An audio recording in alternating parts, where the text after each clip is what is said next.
ሰላም ሰላም ውድ የብሩህ ተስፋ አካዳሚ የዩቲዩብ ቻናል ቤተሰቦች እንዴት ናችሁ? እኔ ሳሚ ነኝ። ዛሬ ደግሞ ካለፈው የቀጠለውን ፓርት 3 ይዤላችሁ መጥቻለሁ። ለቻናሉ አዲስ ከሆናችሁ ሰብስክራይብ እንዳድርጉ፣ ቪዲዮ ለብዙ ሰው እንዲደርስ ላይክ፣ ሼር አድርጉ። አሁን ወደ ቪዲዮ። ኢትዮጵያን ሂስቶሪዮግራፊ የኢትዮጵያ የታሪክ አጻጻፍ ምን ይመስላል የሚለውን በዚህ ርዕስ ስር እናያለን። ኢትዮጵያ is one of the country in the world that have indigenous traditional of historical writing since the 14th century, which continued up to the early 20th century almost uninterruptedly. ኢትዮጵያ ከ14ኛ መቶ ክፍለ ዘመን ጀምሮ እስከ 20ኛው መቶ ክፍለ ዘመን መጀመሪያ ድረስ ያለማቋረጥ የቀጠለ ሀገር በቀል የታሪክ ጽሑፍ ባህል ካላቸው የዓለም ሀገራት አንዷ ነች። A series of chronicles wrote almost exclusively about the achievement of Ethiopian emperor. ተከታታይ የታሪክ ጸሐፊዎች ስለ ኢትዮጵያ ንጉሠ ነገሥት ስኬት ብቻ ጽፏል። ማለት አቺቭመንቱ ላይ ብቻ ነው እንጂ ምንድነው ድክመታቸው የሚል ነገር ምንም የጻፉት ነገር የለም። ማለት እነዚህ ክሮኒከልስ የምንላቸው ዜና መዋዕል የሚጽፉ የነገስታቶችን ዜና መዋዕል የሚጽፉ ሰዎች ምን ላይ ነው ትኩረት ያደረጉት? አቺቭመንታቸው ላይ ብቻ ነው። ምንድነው የነሱ ደካማ ጎን የሚለውን ነገር አልጻፉትም። ሃጂኦግራፈር also made their own contribution to the development of recorded history of the country. የሃጂኦግራፊ ባለሙያዎች ለተመዘገበው የሀገሪቱ ታሪክ እድገት የራሳቸው አስተዋጽኦ አበርክተዋል። However, both hagiographies and chronicles have their own limitation. ሆኖም ሁለቱም ሃጂኦግራፊ እና የዜና መዋዕል የራሳቸውን ምን አላቸው? ሊሚቴሽን አላቸው፣ ገደብ አላቸው። Hence, historian and student history should be very carefully and critically in using them to write history. ስለሆነም የታሪክ ተመራማሪዎች እና የታሪክ ተማሪዎች ታሪክን ለመጻፍ በሚጠቀሙበት ወቅት በከፍተኛ ጥንቃቄና ወሳኝ መሆን አለባቸው። ማለት ከፍተኛ ጥንቃቄ መደረግ አለበት። ምክንያቱም ታሪክ ማለት ከዚህ በኋላ ላለው ትውልድ የሚጻፍ ነገር ስለሆነ ትውልዱን ሊያበላሽ ስለሚችል ምን ማድረግ አለብን? በጣም ከፍተኛ የሆነ ጥንቃቄ ማድረግ አለብን ማለት ነው። In Europe, Ethiopian studies were found in the last quarter of 17th century by the German historian named ጆብ ሉዶልፍ። በአውሮፓ የኢትዮጵያ ጥናቶች የተመሰረተው በ17ኛው ክፍለ ዘመን መጨረሻ ሩብ ላይ ኢዮብ ሉዶልፍ በተባለ ጀርመናዊ የታሪክ ምሁር ነው። ይህ ሰውዬ ከ1624 እስከ 1704 የኖረ ሰውዬ ሲሆን የመጀመሪያውን የኢትዮጵያን ታሪክ ማለት ዘመናዊ የሆነን የኢትዮጵያን ታሪክ የጻፈ ሰው ነው ማለት ነው። ሉዶልፍ also wrote the first modern history of Ethiopia. ሉዶልፍ የመጀመሪያውን የኢትዮጵያን ታሪክ ጽፏል። ያንን ደግሞ ዘመናዊ የሆነ የኢትዮጵያን ታሪክ ለመጀመሪያ ጊዜ የጻፈው ማነት ብትባሉ ጆብ ሉዶልፍ ይባላል። ያም ደግሞ which was published in 1684። እናም ደግሞ ይሄ የመጀመሪያ የሆነ የኢትዮጵያ ዘመናዊ የኢትዮጵያ ታሪክ የታተመው በመች ነው? በ1684 ነው ማለት ነው። After the middle of 19th century, several other Europeans took part in Ethiopian study. ከ19ኛ ክፍለ ዘመን አጋማሽ በኋላ ሌሎች በርካታ አውሮፓውያን በኢትዮጵያ ጥናቶች ተሳትፈዋል። Ethiopian history wrote also appeared toward the end of the 19th century. የኢትዮጵያ ታሪክ ጸሐፎችም በ19 ክፍለ ዘመን መጨረሻ ላይ ምን ብሏል? ብቅ ብለው መታየት ተጀምሯል ማለት ነው።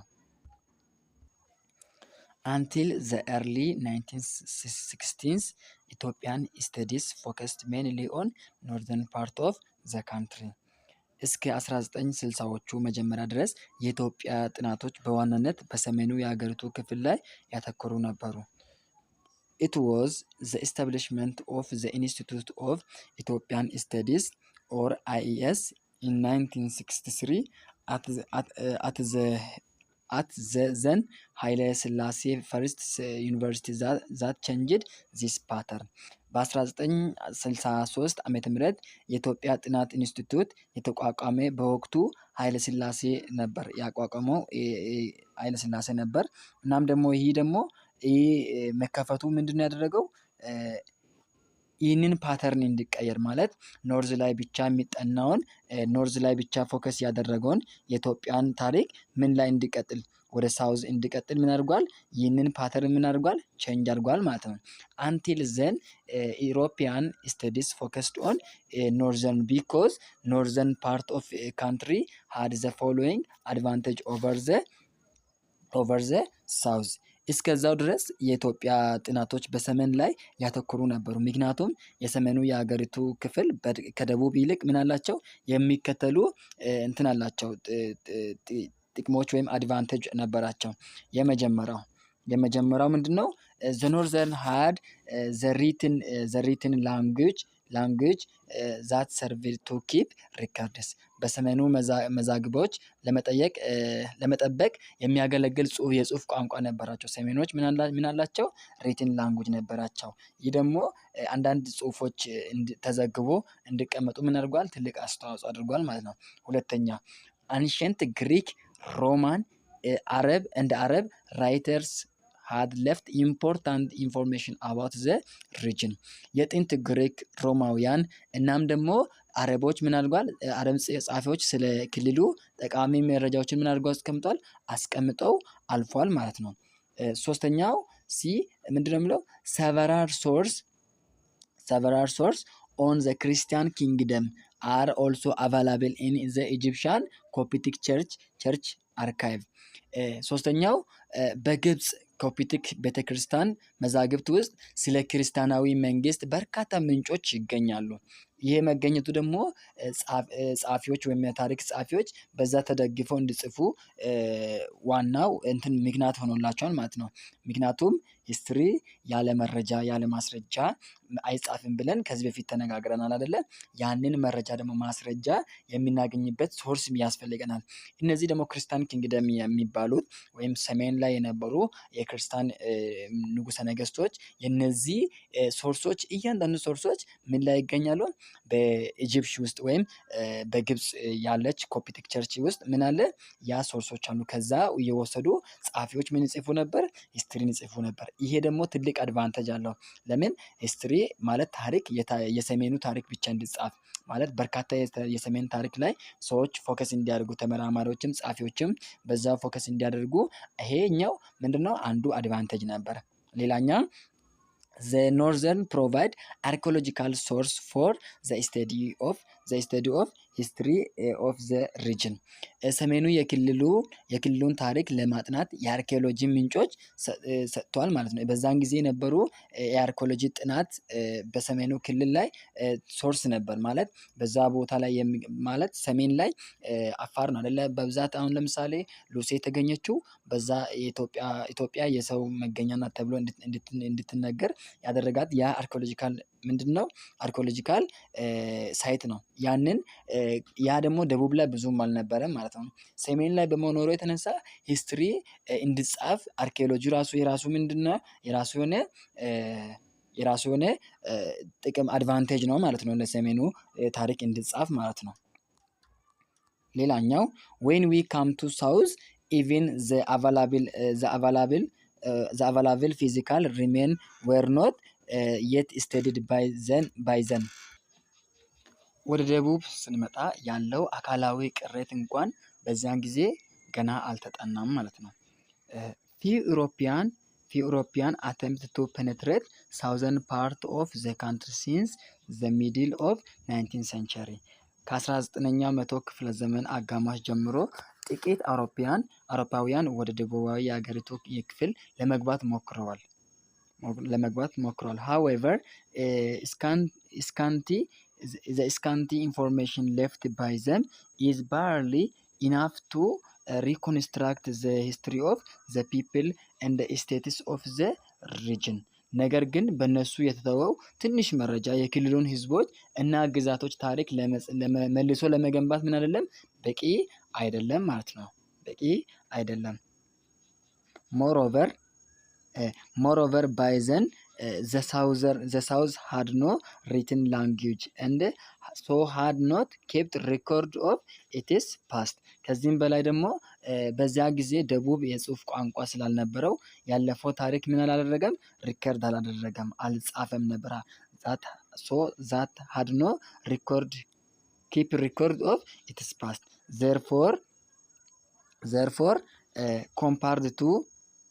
therefore compared to the northern the south there was lack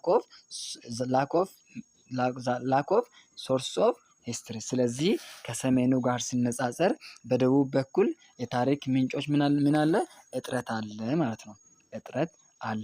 beside scholars had been reluctant to collect and use oral tradition as reliable historical source until the 1960s because the methodology for the scientific utilization of oral evidence had not yet been established። በተጨማሪም ምሁራን የቃል ሳይንሳዊ አጠቃቀም ዘዴው ገና ስላልተመሰረተ እስከ 1960ዎቹ ድረስ የቃል ወጎችን እንደ ታማኝ ታሪካዊ ምንጮች ለመሰብሰብ እና ለመጠቀም ፈቃደኞች አልነበሩም። In this regard, one of the problems of Ethiopian studies was the imbalance of sources። ከዚህ አንጻር የኢትዮጵያ ጥናቶች አንዱ ችግር የምንጮች አለመመጣጠን ነው። ማለት ምንጮች ኖርዝ ላይ በሰፊ አለ፣ ሳውዝ ላይ ደግሞ ምን አለ የምንጮች ምን አለ እጥረት አለ። ስለዚህ የኢትዮጵያ የታሪክ ጥናት ችግሩ ምንድነው? imbalance of source ነው ማለት ነው። very few scholars were interested in the southern part of country። በጣም ጥቂት ምሁራን ስለ ደቡባዊ የሀገሪቱ ክፍል ፍላጎት ነበራቸው። ምክንያቱም ብዙም ሶርስ ስለሌለ አብዛኞቹ ስኮላሮች ወደ ነበር የሚሄዱት ወደ ኖርዝ ነበር የሚሄዱት። ነገር ግን ጥቂቱ ወደ ደቡባዊ የሀገሪቱ ክፍል ይመጡና ይጽፉ ነበር ማለት ነው። while many writers were attracted to the north። ብዙ ጻፊዎች ግን ወደ ነበር የሚሄዱት ወደ ሰሜኑ ይሳቡ ነበር። where one could get a variety of sources። ይህም አንድ ሰው የተለያዩ ምንጮች ማግኘት ይችል ነበር። በኖርዝ ላይ የተለያየ ምንጮች ማግኘት ይችል ነበር ማለት ነው። lack of comprehensiveness was another feature of Ethiopian historiography of the period including the north። ሁሉን አቀፍ አለመሆን የሰሜንን ጨምሮ የደቡብንም የወቅቱ የኢትዮጵያ ታሪክ ያጻጻፍ ሌላው ገጽታ ነበር ማለት ነው። ችግር ማለት ነው ነበረው ማለት ነው። this was because most study focus on political history of the country። ምክንያቱም አብዛኛው ጥናቶች ያተኩሩ በሀገሪቱ የፖለቲካ ታሪክ ላይ ነበር። ማለት አብዛኛው ጊዜ ኢትዮጵያ ታሪክ በሰዓቱ የተጠናው በፖለቲካ ላይ ነበር ማለት ነው። although we have studies in economic history there are none in social and cultural history። ምንም እንኳን በኢኮኖሚ ታሪክ ውስጥ ጥናቶች ቢኖሩንም በማህበራዊ እና ባህላዊ ታሪክ ውስጥ ግን ምን የለም ታሪክ የለም። ሶሻል እና ካልቸራል ምን የለም የተጠኑ ጥናቶች የሉም ማለት ነው። አብዛኛው ምን ላይ ነው ፎከስ የሚያደርገው? ፖለቲካል ላይ ነው ፎከስ የሚያደርገው። አልፎ ተርፎ ትንሽ ኢኮኖሚም ላይ ትንሽ ጽሁፎች ትንሽ ጥናቶች ተደርጓል። ነገር ግን ጭራሽኑ ሶሻል እና ወይም የማህበራዊ ሂስትሪዎች ወይም ታሪኮች እና የነዚህ ባህላዊ የሚባሉ ታሪኮች ምን አልተደረጉም አልተጻፉም ማለት ነው። በጊዜው አልተጻፉም ነበር ማለት ነው። another problem in the study of Ethiopian history is lack of objectivity in the source themselves, like for instance the chronicles of the Christian kings። ሌላው የኢትዮጵያ ታሪክ ጥናት ችግር ምንጮቹ ራሳቸው ሌላ ለምሳሌ የክርስቲያን ነገስታት ዜና መዋዕል ያሉ ተጨባጭ አለመሆን ነው። ማለት lack of objectivity አለው።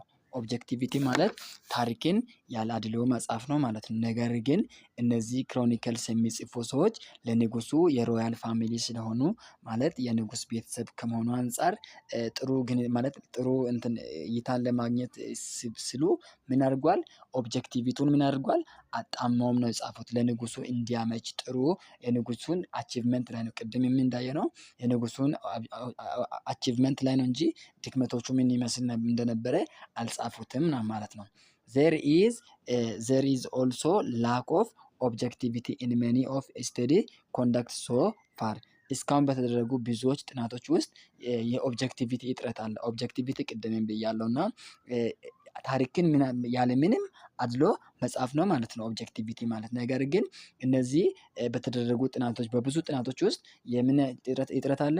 የኦብጀክቲቪቲ እጥረት አለ ማለት ነው።